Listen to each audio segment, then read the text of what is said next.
the start of the Premier League season just around the corner, it is now the perfect time to take a look at all the new home kits for the upcoming season. And don't worry, I have not forgot about away kits because that video will be coming out very soon as well for you guys.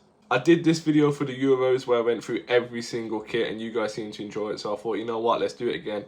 And hopefully you guys enjoy this one as well. But enough talking, let's get straight into the kits and starting off with Bournemouth. Now, as you can see, Bournemouth have gone for the black and red stripes with a little bit of gold detailing. I do like the colour scheme they've gone for. The pattern as well is quite nice, and I do kind of like the sleeves as well, to be fair. Personally though, I do think it loses some points because of the high neck and the sponsor being gold. I personally just think the gold sponsor ruins it. This kit was of course inspired from the 2014 to 2015 kit when Bournemouth was first promoted to the Premier League, which is kind of nice. It has a meaning behind it. I do also like the cherry on the back of the kit. I think that's a nice little detail that they've added. Compared to last season's, I don't actually think it's a bad kit this season. I just think the neck ruins it a little bit and the sponsor is awful. So for that reason, I'm going to give it 2 stars. Next up, we have Arsenal, and the first thing you're going to notice is the change of badge to just the cannon. And to be honest, I really like it. They've gone for the classic red body and white sleeve, but they've also added a little bit of blue, which I think is quite nice. On the back, I personally would have kept the red going a little bit longer, or just literally just kept it all red. But it's not a bad kit. I like it. It's something different, so I'm going to give it 4 stars. Next up, we have Aston Villa, and they've made a big change this season as well, going from Castore to Adidas. The sleeves and collar I think are actually really nice, and I'm really glad they've gone with a white sponsor because I think it really suits the kit. The back of the kit is nice and clean, very simple, keeping it all a nice colour. However, I don't think it's as nice compared to last season. It is much more simple than last season's kit, but of course you are going to have that with Adidas. You know, a lot of the Adidas kits are just have a template look to them, but it is decent, so I'll give it 3 stars. Moving on to boring Brentford, and the reason I call them boring Brentford is because they've got the exact same kit as last season. Now, the reason they're doing this is because they want to help the environment and create less waste and stuff like that, which is fair enough, I guess, when you look at it. The kit itself is pretty nice, and I think the black and white sponsor does actually suit the red and white stripes on this one. And I do actually like the gradient look they've gone for at the bottom of the kit. On the back of the kit, again, I think it's nice how they've got the stripes for the full length, and they've got the gradient going towards the bottom as well. Like I said, it is a nice kit, but they have kept it the same as last season. So, I don't know, it's not quite 5 stars for me just for the fact it's not a new kit, but I'm still going to give it 4 stars. Moving on to Brighton, and they've kept their blue and white classic stripes, and of course they've got the American Express sponsor. I think the white sleeves are nice, and I do actually like the little blue detailing around the Nike badge and the club logo. On the back though, I personally would have kept the stripes going the full length. I wouldn't have just stopped it like they have done. But you know what, it is decent. It's a typical Brighton kit, it's what you'd expect, so for that reason I'm going to give it 3 stars. Next up we have Chelsea, and I'm not going to lie, when I first saw this kit I thought it was awful and I hated it. But the more and more I'm seeing this kit, it is actually really growing on me. Now that I've had some actual time to really process the kit and look at it, and I have seen it in person as well,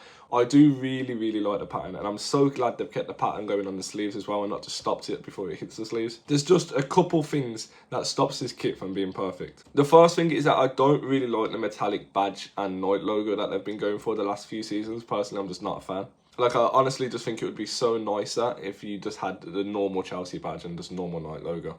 And on the back of the kit, again, I think it would be so much nicer if they just kept the pattern going instead of just stopping it. I do now really like this kit, I'm going to be honest. And there's just a couple of things that ruin it for me. So it's not quite a 5-star kit, but I'm going to give it 4 stars. Moving on to Crystal Palace, and I'm not going to lie, Crystal Palace are the club I was most looking forward to. They've had some really great kits recently, and they've got another one here. They've gone for red and blue stripes, but they've spiced it up a bit and made it look really beautiful. If you look very closely inside of all the stripes, blue and the red ones, it's actually the eagle from the badge, which is actually really cool. And the sleeves I am actually a fan of as well. The back as well is just as nice with a pattern they've kept going the full length, which is really so much better than just, you know, the kits where they just cut it off. It's so much better. And a little bit at the top of the kit celebrating 100 years of Selhurst Park. Again, it's a really nice touch. There's a little bit of meaning on the kit. I was really excited to see what Crystal Palace would come up with, and they have not let me down again. So for that reason, I'm going to give this kit 5 stars.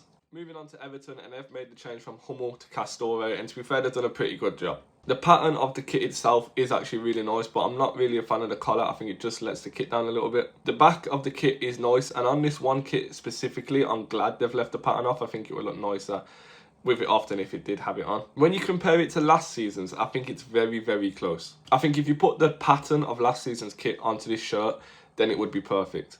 Overall though, it's not bad. I'm just not really a fan of the colour, so I am going to give it 4 stars. Moving on to Fulham, and to be honest, I don't think I ever really look forward to seeing a Fulham kit, and it's the same again this season.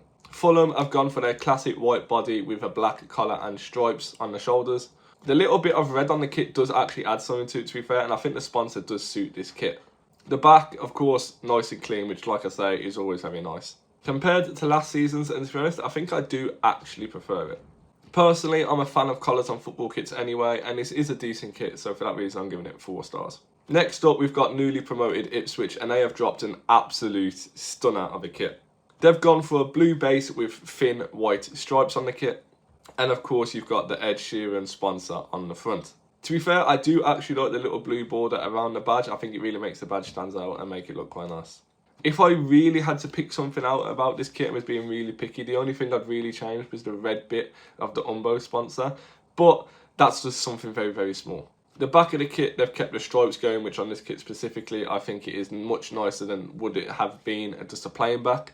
You've also got the 3 stars at the top of the kit, which is, of course, representing their 3 major trophies that they've won, which is a quite nice touch. Overall, I think Ipswich have done a really, really good job here. They've dropped an absolute stunner, and I'm going to be giving this kit 5 stars.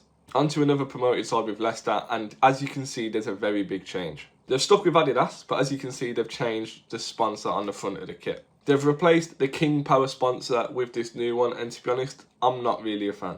The kit itself is very simple. Personally, I think they could have added some little bit of white detailing on the bottom of the sleeves or maybe at the bottom of the kit, but they haven't done that. On the back of the kit, they've added some weird kind of colour on the bottom where personally I would have just kept it all the same. But when you compare it to last season's kit, like I said, I think the King Power sponsor would look so much nicer on this kit. It's not a bad kit though, it's not as bad as some of the other ones we've seen, so I'm going to give it 3 stars. Moving on to Liverpool, and I'm not going to lie, honestly, I'm really disappointed. They've gone for inspiration from their 1984 European Cup winning side, but honestly, I don't rate it. I'm personally not a fan of this collar at all on this kit. I just think it really does not suit the kit. They could have maybe added the neck pattern to the bottom of the sleeves, and that maybe might have changed my mind and added a bit more. The pattern of the kit as well is supposed to actually spell out YNWA for You'll Never Walk Alone.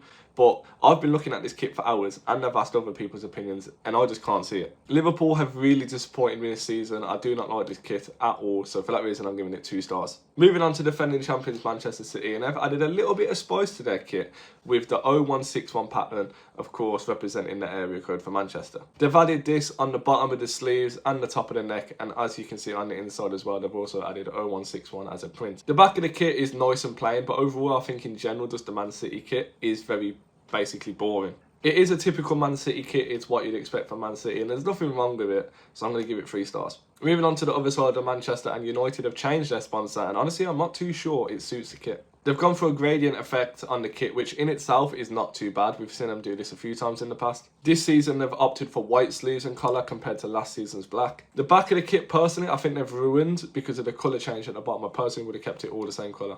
Personally, I prefer last year's kit. I think the pattern looks nicer, and I just don't think the sponsor suits this kit. I think if you had last season's sponsor on this kit, I think it would give it like more points, and I think it would look just so much nicer. Overall though, it's not awful, so I'm going to give it 3 stars. Moving on to Newcastle, and they've gone for inspiration from their 2002 to 2003 kit, and honestly, I like it, I'm a fan. They've gone for their traditional black and white stripes, but I think the sponsor really works well on this kit. Now onto the back of the kit, personally, I would have kept the white and black stripes going, but I think before Newcastle have had problems where they've kept the black and white stripes going, and it is hard to see, you know, the name and the number on the shirt, so I can understand why they've done it. I think the small details on this kit are really nice, and I do like the little badge at the top of the back as well. I think that's a nice little touch. Overall, I really do like this kit, so I'm giving it 4 stars. Moving on to Nottingham Forest, and to be honest, is anyone ever really excited to see their kits? They've stuck with Adidas, and this year they've added a little bit of a pattern to the kit. Now the pattern itself is actually the 2 stars on Nottingham Forest's badge overlapping, which I think is quite cool. I do also think the sponsor actually works really well on this kit. I mean, when you compare it to last season's, it's obviously so much better. I mean, last season's kit was just awful and boring. Now the Forest kit this season isn't that amazing, but it's better than last season's, but I'm going to give it 3 stars. Moving on to the last promoted team is Southampton, and honestly, I think the sponsor ruins this kit so much. The kit itself is quite nice with the red and white stripes and the black collar and sleeves. I just personally think the gold bit of the sponsor ruins it for me. If the sponsor was just all white, it would have looked so much better. Comparing it to last season's, they've now of course gone with Puma, moving from Hummel. And honestly, I think last season's kit would have looked really nice on this kit, to be fair. I think the sponsor this season, like I said, if it was all white, maybe it would have just looked better. But last season's sponsor would have definitely suited this kit more. It's nothing too special, and it's not that bad, so I'll give it 3 stars. Moving on to Spurs, and honestly, I don't think you could get a more typical Spurs kit. They've gone for their traditional white body, and they've got blue sleeves with a little bit of detailing at the bottom of the sleeves and the collar, which I think is quite nice. The back of the kit, of course, is the same, very nice and clean, which is always nice. However, it is very boring. It is literally what you'd expect from a Spurs shirt, so I'm going to be giving it 3 stars. Staying in London and going with West Ham, and honestly, I've got very mixed feelings about this kit. Honestly, I like the pattern on the bottom of the sleeves, but I'm not too much of a fan of it at the top of the collar. I'm also not really a fan of how they've changed the West Ham badge colour and the Umbro logo colour. Personally, I think it would just look better if you had the original badge colours and the original Umbro logo colours. Onto the back of the kit, and it is very nice and plain and simple, and they have added a little bit of detailing on top of the kit. This detailing is of course a tribute to their 64-65 European Cup winning side. Comparing it to last season's, honestly, I think this season's kit is a little bit nicer. I'm not too fan of the bubbles last season. I just really didn't like it. Like I said though, this kit would be so much better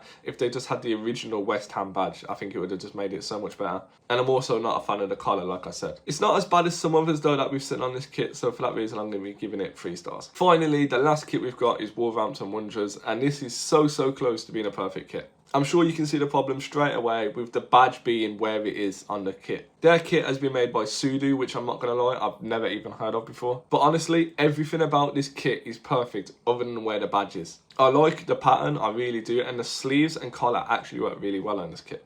And even the sponsor, I think, really suits the kit as well. Comparing it to last season's, and you can see exactly what I mean. If the badge was in its normal place, this kit would be perfect. Personally, I'm a big fan of yellow/goldish kits anyway, but this badge just ruins it for me. So for that reason, I'm going to be giving it 4 stars. Anyway, guys, that is all the Premier League home kits for the upcoming season. If you want to know which my personal favourite is, then it's got to be Crystal Palace, with Ipswich coming very close at second. I'm going to be doing this video again with their away kits, but we're literally just waiting on Aston Villa to drop their kit. They still haven't dropped it for some reason. But make sure you guys do click the link in the description to the Premier League playlist and check out any of the videos that you guys have missed. And also, if you did enjoy this video, please do smash the like button, and of course consider subscribing to the channel, as we're aiming for 110 subscribers before the end of October. But thank you guys so much for taking the time out of your day to watch my video. I really do appreciate it. And guys, make sure you stick around, and I promise you won't regret it.